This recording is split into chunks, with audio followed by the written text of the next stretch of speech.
welcome. Tonight we travel across time and space to a land shaped by rivers, mountains, and dynasties. Ancient China, where emperors ruled, where poets wrote in flowing script, and where families carried on quiet rhythms of life. History often speaks of great walls, of courts filled with scholars, and of battles that shifted dynasties. But beneath this grandeur, there were also children, boys and girls who learned, who played, who worked alongside their families, and who grew into the next generation. This evening, we set aside the vastness of empires, and instead, we focus on childhood. What was it like to grow up in a small village or a bustling city? What games did children play? What lessons did they learn? And what dreams filled their imaginations? So let your breathing slow. Let your mind drift. Step with me into a quiet day of life long ago. A day in the childhood of ancient China. The first light of dawn spills across tiled rooftops and spreads gently over fields of millet, rice, and wheat. In a rural village of ancient China, the world begins to stir. A boy wakes on a woven mat, the faint smell of smoke from last night's fire lingering in the air. He rubs his eyes, listens to the lowing of oxen outside, and the distant sound of roosters crowing. Beside him, his younger sister stirs, curling against the blanket before slowly sitting up. Their home is simple, its walls packed with earth, its roof of thatch or tile. Light filters through the wooden doorway, soft and pale, falling across jars of grain and clay bowls stacked neatly in a corner. The hearth holds embers from the night before, and their mother crouches nearby, coaxing a new flame with kindling. Breakfast is modest: steamed millet porridge, a few pickled vegetables, perhaps tea if the family is fortunate. The children eat quickly, their legs swinging as they perch on low stools. The warmth of the porridge fills them, a steady start to the day. Once outside, the air is cool and crisp.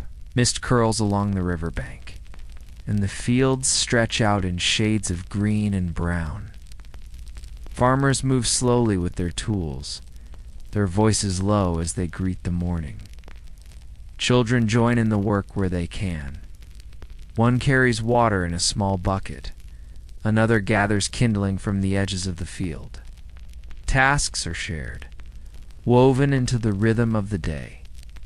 But even in the midst of chores, there is room for play. A group of boys chase one another with wooden hoops, rolling them across the ground with sticks, their laughter rising into the air.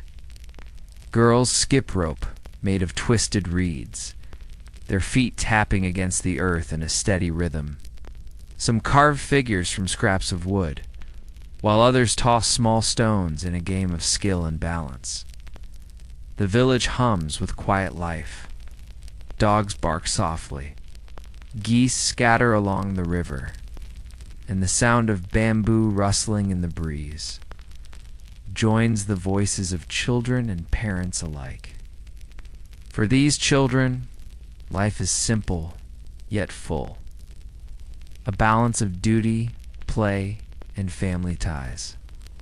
The morning flows gently into the day, each hour marked not by clocks, but by the steady rhythm of sun, work, and laughter. To bring the story closer, let us imagine the day of one child. His name is Wei, a boy of perhaps 8 years old, growing up in a small farming village not far from the banks of the Yellow River. Wei wakes early with the rest of his family. After the simple breakfast of porridge and pickles, he helps his father carry water jars from the village well. Hey, the jars are heavy. And he strains a little as he steadies them. But the pride of helping pushes him forward once his chores are complete. His mother smooths his tunic, a simple garment of hemp cloth, and places into his hands a small waxed tablet and brush. Today Wei will go to the village school. The school is modest, a shaded courtyard with low benches and wooden desks. At its center sits the teacher. An elder with a long beard and patient eyes carries bamboo slips tied together with string, on which the great classics of Confucius and the poets are written. Wei joins other boys as they recite aloud, their voices rising in unison, steady, rhythmic, like the chant of a song. Filial piety, respect for parents. The lessons are not only about words, but about conduct. About how a person should live in harmony with family and society. His brush scratches carefully across the surface of his tablet, tracing characters that feel both challenging and fascinating. The strokes are uneven, but each one brings him closer to joining the long tradition of scholars and scribes. At midday, he leaves school and runs into the streets. Children gather beneath a large tree, playing with carved wooden tops. Wei laughs as his top spins wobbly circles, while another child dances steadily. They cheer, compete, and tease, their voices carrying across the village square. Later, Wei returns home to his mother's side. She shows him how to grind grain in a stone mill, how to sort beans, and how to sweep the floor clean. His little sister clings to his sleeve, begging him to carve her a doll from a spare piece of wood. He agrees, scraping away with a small knife until a crude figure appears. She claps with delight, and in that moment the household feels full of joy as the evening falls. The family gathers together for a meal of rice and vegetables. The room glows with the faint light of an oil lamp, shadows dancing gently on the wall. Wei listens as his father speaks of the fields, of the harvest to come, and of the ancestors whose spirits watch over them. The boy drifts into sleep before the meal is done, his head resting against his mother's arm. Through him, we see childhood in ancient China not as distant or abstract, but as tender, ordinary, and full of the same hopes and struggles familiar to families everywhere. Much of what we know about childhood in ancient China comes not from stories passed down, but from fragments left behind. Objects buried in graves, inscriptions on bamboo slips, and murals painted long ago. Archaeologists uncovered tiny shoes, stitched from cloth with careful hands, so small they could only belong to a child. Oh. Some were embroidered with bright red thread, a color believed to bring luck and protection. Others were plain, worn smooth by daily play. In tombs of wealthier families, dolls carved from wood or ivory have been found. Some have jointed arms and legs, their surfaces smoothed by the touch of small fingers. These silent companions, buried with children who left life too soon, remind us that even in grief, families sought to provide comfort for their young. In ancient texts, we find glimpses of how children learned. Bamboo slips inscribed with Confucian teachings, ink-stained brushes, and abacuses used to count and calculate. All speak of the importance of education. School was not universal, but for those who attended, it was the foundation of respect, order, and ambition. Games, too, have left their mark. Simple toys, whistles of clay shaped like birds, balls made of stitched leather, and kites fashioned from silk and bamboo show us that play was woven into daily life. The laughter of children chasing kites across open fields seems to echo still, as if carried on the wind through centuries. Murals from the Han Dynasty depict children at home, their hair tied in small topknots, their hands busy with toys or small tasks.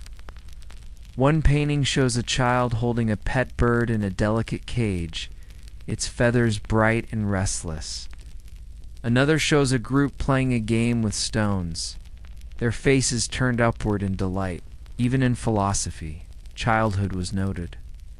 Confucian texts describe the duty of children to honor parents, but they also remind parents to guide with patience and care. The family was seen as the root of society, and children were its tender shoots, growing in the direction they were trained. From scattered toys, worn shoes, and words inked long ago, a picture emerges. Childhood in ancient China was not forgotten in time, but preserved in the quiet details that survived. Those centuries have passed. Those fragments let us hear again the soft echo of small voices, reminding us that play, learning, and family bonds are as old as humanity itself. In ancient China, childhood was shaped not only by age, but by status, family, and fortune. The rhythms of a young life could look very different. For a farmer's child, an artisan's apprentice, or the son or daughter of an official in the imperial court, for the children of farmers, life was woven tightly with the seasons.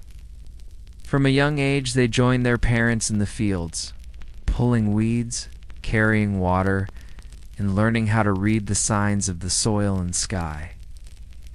Play was never absent, but it was found in stolen moments, racing through rice paddies, building small dams and streams, and laughing as they watched kites tugging against the breeze. Theirs was a childhood bound to the land, with work and family always at its center. For the children of artisans and merchants, the world was more varied. They grew up in towns and market districts, surrounded by the clatter of tools and the murmur of trade. A potter's son might spend his mornings shaping clay, his hands echoing the skill of his father. A merchant's daughter might watch as silks were measured, as spices were weighed, and as customers haggled in low voices. In these homes, learning often extended beyond formal schooling. Children absorbed the knowledge of craft and commerce, preparing to step one day into the roles their parents filled. In wealthier families, particularly those with ties to local officials or the imperial court, childhood followed a different path. Here, education was not only encouraged, but expected. Boys might spend long hours copying Confucian classics, learning the art of calligraphy, or studying mathematics and astronomy. Some were trained to become scholars, their futures tied to the imperial examinations that could bring honor and position to their family. For girls in such households, the focus was often on managing the home, learning embroidery, music, and poetry. Some grew skilled in the zither or the brush, leaving behind verses and melodies that whispered of their inner worlds. Their lives were sheltered, yet rich with culture and refinement. And above all, there were the children of the court. Princes and princesses grew within palace walls, watched over by attendants, dressed in silks, and fed from vessels of bronze and jade. Their childhoods were marked by both privilege and restraint. They learned ceremony, ritual, and the weight of expectation from their earliest days. Play was not absent, but it was shadowed by the duties of lineage and dynasty across these many layers of society. The contrasts are clear, yet threads connect them all. A farmer's child chasing a hoop through the fields, a merchant's daughter playing with a carved doll, a young prince learning calligraphy in a quiet hall. Each carried laughter, duty, and dreams. Each was shaped by family, and each, in their own way, was preparing to step into the larger rhythm of Chinese life. As we pause to reflect, it is striking how the lives of children, though, lived centuries ago, remain close to us. The details may change, the tools, the clothing, the lessons, but the essence of childhood carries the same rhythm across time. In ancient China, children learned respect and duty early, their days shaped by the needs of family and community.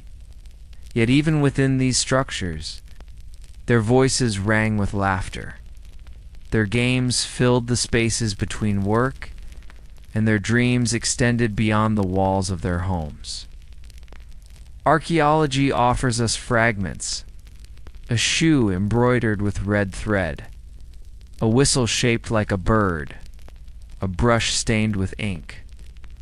From these small objects, we are reminded that children once held them, that their hands once reached eagerly to play, to learn. To imagine memory is fragile. Yet in these echoes, childhood feels eternal. It is not limited to one culture or one century. The joy of play, the bond of family, the hope for tomorrow. These are threads that tie us together across time. Imagine for a moment a boy in a village chasing a hoop across the earth, and a child today laughing as they run in a park. The sounds blend together, separated by centuries, yet familiar, comforting. Ancient China teaches us that every life, even the quietest, holds meaning. And childhood, whether lived in fields of millet, in the courtyards of merchants, or in the halls of a palace, is a season of beginnings. It is a time that passes swiftly, yet leaves echoes that endure, woven into the memory of families and into the history of humanity itself. And so, our journey through the childhoods of ancient China comes to a quiet close. We have walked with children in villages, watched them chase hoops and kites, seen them shoulder chores beside their parents, and listened to their voices reciting lessons in small courtyards. We have glimpsed the contrasts of their lives, the simple joys of farmers' children, the steady rhythm of apprentices in towns, and the careful education of boys and girls in wealthier homes. And through the fragments preserved by time, embroidered shoes, wooden dolls, bamboo slips, we have felt the enduring presence of their laughter and their learning.